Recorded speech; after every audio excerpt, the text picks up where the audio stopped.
Cyber अपराध के बारे में लगातार हम आपको जानकारी देते आ रहे हैं। उसी कड़ी में आज एक और वीडियो हम आपके लिए लेकर आए हैं, जिसमें कि साइबर अपराध के विभिन्न माध्यमों की जानकारी हम आपको देने जा रहे हैं। इसमें 3-4 जो मेन पॉइंट हैं बताने वाले, उसके बारे में आज हम जानकारी लेंगे। जिसमें कि पहला है ऑनलाइन जॉब फर्जीवाड़ा, जो कि ऑनलाइन के माध्यम से जॉब दिया जाता है।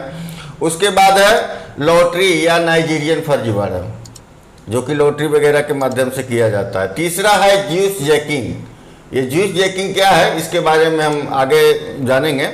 उसके बाद चौथा है रेमन्सवेयर हमला।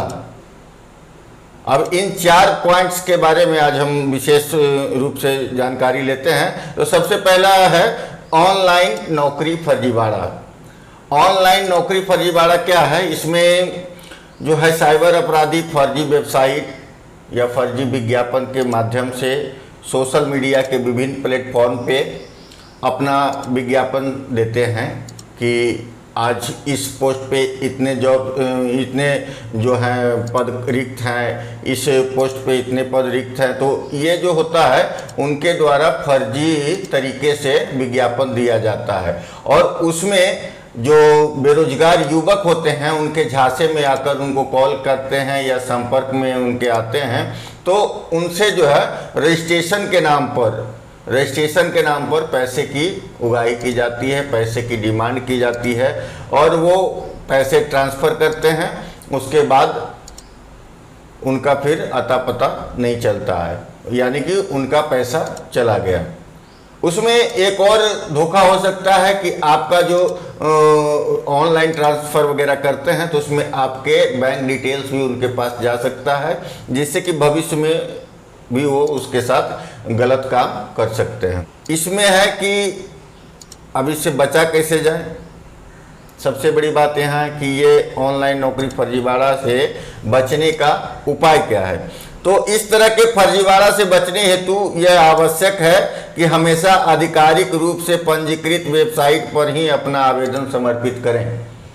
यानी कि जो आधिकारिक रूप से पंजीकृत रजिस्टर्ड वेबसाइट हो, उसी पे ही अपना जो है आवेदन डालें या अपना जो जानकारी है उसको साझा करें। क्योंकि हर आवेदन में फॉर्म आता है, फॉर्मेट आता है, जिसको फिलअप करके डालना होता है।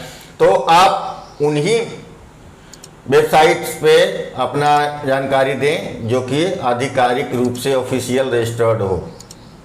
दूसरा है नौकरी प्राप्त करने हेतु किसी भी प्रकार का अग्रिम भुगतान ना करें।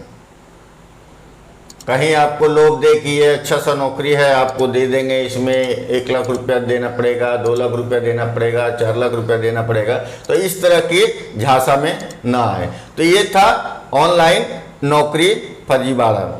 इसके बाद हम चलते हैं, दूसरा पॉइंट जो हमारा है आज का, ये लॉटरी फर्जीवाड़ा, जिसको कि नाइजीरियन फर्जीवाड़ा भी कहा जाता है। इस प्रकार के अपराध में साइबर अपराधी ईमेल या मैसेज भेजकर पीड़ित को यह सूचित करते हैं कि उसने लॉटरी में लाखों रुपए जीते हैं, एवं पीड़ित को सिर्फ यह चयन करना होगा कि वह पैसों को लेन देन कैसे करना पसंद करेंगे। मतलब आपको मैसेज, मेल, व्हाट्सएप, टेक्स्ट, किसी भी तरीके से आपको मैसेज आ सकता है, जिसमें ये रहेगा कि आपने 25 लाख, 50 लाख या करोड़ रुपए की लॉटरी जीती है। अब आपसे पूछा जाएगा कि आपको जो है पैसे कैसे लेना है, किस प्रकार से आपको पैसे लेना है। पीड़ित व्यक्ति के सकारात्मक जवाब प्राप्त होने पर पैसे या लॉटरी प्राप्त करने हेतु वह उन्हें रजिस्ट्रेशन, शिपमेंट चार्ज, जीएसटी इत्यादि बारी बारी से मांगते हैं, तथा पीड़ित लगातार पैसे साइबर ठग को देते चला जाता है, जब तक कि उसे इस बात का एहसास नहीं हो जाता कि वह ठगी का शिकार हो गया है। शुरुआत में इस तरह से साइबर अपराध नाइजीरिया से होते थे, अतः इसे नाइजीरियन फ्रॉड भी कहा जाता है। इसकी शुरुआत जो है लॉटरी फर्जीवाड़े की शुरुआत जो है नाइजीरिया से हुआ था, इसलिए इसका एक दूसरा नाम भी नाइजीरियन फर्जीवाड़ा है। साइबर ठग जो है इसमें ईमेल या कॉल या मैसेज करके पीड़ित को लॉटरी जीतने का जो है जानकारी देते हैं। पीड़ित अगर उसमें इंटरेस्ट दिखाता है, अगर आपको लगेगा कि नहीं हमने जीत लिया है, इसको मुझे प्राप्त करना है, तो आप उसके एक कस्टमर बन गए। फिर आपको वह जो है जीएसटी, रजिस्ट्रेशन, शिपमेंट चार्ज, तो कुछ और अन्य करके कोई कोई बहाना बना के लगातार आपसे कभी 2000, 4000, 5000 इस तरह का डिमांड करता रहेगा। जैसा अमाउंट आपको दिखाएगा उस तरीके से आपसे वो लेते रहेगा, और तब तक लेते रहेगा जब तक कि आप उसे समझ नहीं जाइएगा कि यह एक ठग है। अब इससे बचना कैसे है? तो उस तरह के कॉल, मैसेज, ईमेल या इत्यादि का जवाब न दें जो आपसे लॉटरी या पुरस्कार जीतने की बात कहता हो या निजी या वित्तीय जानकारी मांगता हो। अनचाहे या खतरनाक स्रोत से प्राप्त ईमेल को रोकने के लिए अपने ईमेल अकाउंट में उचित स्पैम फिल्टर रखें। स्पैम फिल्टर का यूज करें अपने ईमेल आईडी में। एक बात का हमेशा ध्यान रखें कि उच्च रिटर्न व लॉटरी पुरस्कार जीतने की प्रत्याशा में कभी भी अनजान व्यक्ति या संस्था से पैसों का अग्रिम भुगतान ना करें।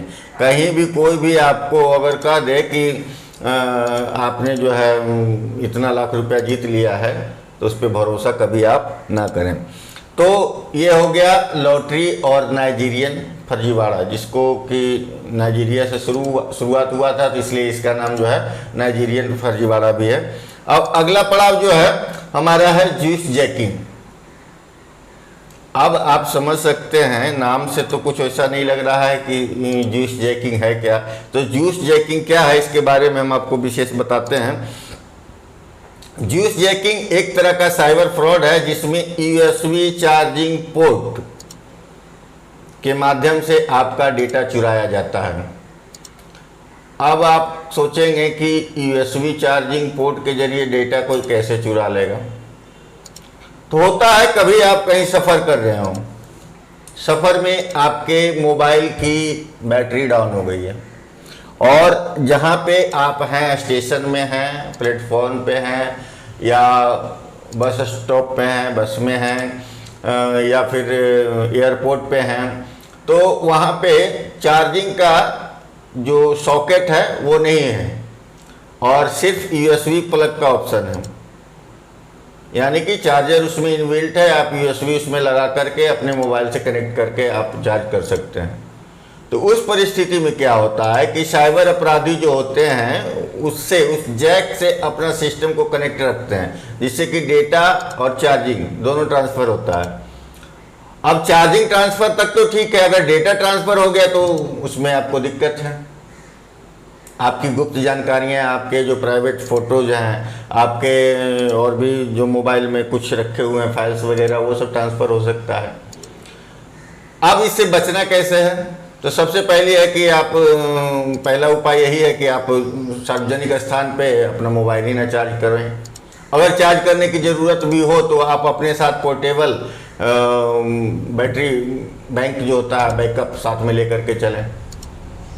अगर उसके बाद भी अगर वो भी आपके पास नहीं है तो पूरा चार्जर जहाँ पे लगता हो, जो इलेक्ट्रिक का सॉकेट हो, सिर्फ वहीं से चार्ज करें। तो ये हो गया जूस जैकिंग। जूस जैकिंग के भी बहुत सारे लोग जो हैं शिकार हो चुके हैं, इसलिए आजकल जो है इसकी अवेयरनेस तक की ज़रूरत है, इसमें लोगों को जागरूक करने की ज़रूरत है। अब अगला पड़ाव जो हमारा है वो रैंसमवेयर हमला। रैंसमवेयर हमला जो है एक तरह का हानिकारक सॉफ्टवेयर है जिसको कि चलाने से, रन करने के बाद ही जो है सिस्टम में वो आता है। ऐसे कंप्यूटर या डिवाइस बोले तो आपका मोबाइल वगैरह भी हो सकता है, या फिर कोई भी सोशल मीडिया उपकरण हो सकता है, टैब हो सकता है, और कुछ भी कोई ऐसा मशीन्स वगैरह भी आप जिसको कि आप ऑपरेट कर रहे हैं जो कि सॉफ्टवेयर से चल रहा हो, तो उन सबों पर इस सॉफ्टवेयर को रन करने के बाद ही जो है वो क्या करता है कि उसकी कार्यशैली को बाधा पहुंचाता है, यानी कि आपकी स्पीड को जो है वो स्लो कर देता है। आपका मोबाइल, कंप्यूटर वगैरह भी देखते होंगे कि आप चलाते होंगे, तो चलाते चलाते बहुत दिन हो जाता है या फिर कुछ दिन में ही वो स्लो हो जाता है। शुरू में आप न्यू खरीद के लाते हैं तो उस समय अच्छा चलता है, उसके बाद धीरे धीरे वह जो है आपका काम करना कम कर देता है। अब इससे बचना कैसे है? तो किसी भी अज्ञात स्रोत से प्राप्त ईमेल, मैसेज, इसको आप ना पढ़ें, ना खोल कर देखें, क्योंकि उसमें भी वो वायरस हो सकता है, जो रेमन्सवेयर के नाम से हम लोग उसको ये करते हैं। तो इसमें कोई भी लिंक दिया हो मेल में, मैसेज में, तो उसको, जिसको कि आपको नहीं पता है कि इसके बारे में क्या है या कौन भेजा है, उसको बिल्कुल ही ना खोलें। दूसरा है, अपने कंप्यूटर को हमेशा जो है सिक्योर रखें। सिक्योर मतलब उसमें एंटीवायरस वगैरह डालकर रखें, फायरवॉल लगा के रखें, ताकि उसमें कोई अवांछित जो है अनवांटेड सॉफ्टवेयर वगैरह अपने आप इंस्टॉल ना हो। अपने अति महत्वपूर्ण दस्तावेजों को नियमित अंतराल पर किसी अन्य स्थान पर बैकअप बनाते रहें। यानी कि अगर आपके सिस्टम में, मोबाइल में कोई इम्पोर्टेंट डॉक्यूमेंट्स वगैरह हो, फोटोज, वीडियोज जो भी हो, तो उसको कहीं और भी स्टोर करके रखा करें, ताकि अगर आपके सिस्टम हैक हो गया हो या वायरस अटैक हो गया हो तो वो आपका एक सुरक्षित बच सके। अपने ईमेल अकाउंट में उचित स्पैम फिल्टर को सक्रिय रखें, जो कि हम पहले भी बताए हैं कि अपने ईमेल आईडी को जो है आप स्पैम फिल्टर लगा करके रखें, जिसमें कि जो अप्रिय अनवांटेड मेल्स वगैरह हो वो ना आ सके। अभी तक के लिए इतना ही। बहुत बहुत धन्यवाद आपका, और आगे बने रहें ताकि हम आपको और भी जानकारी दे सकें। धन्यवाद।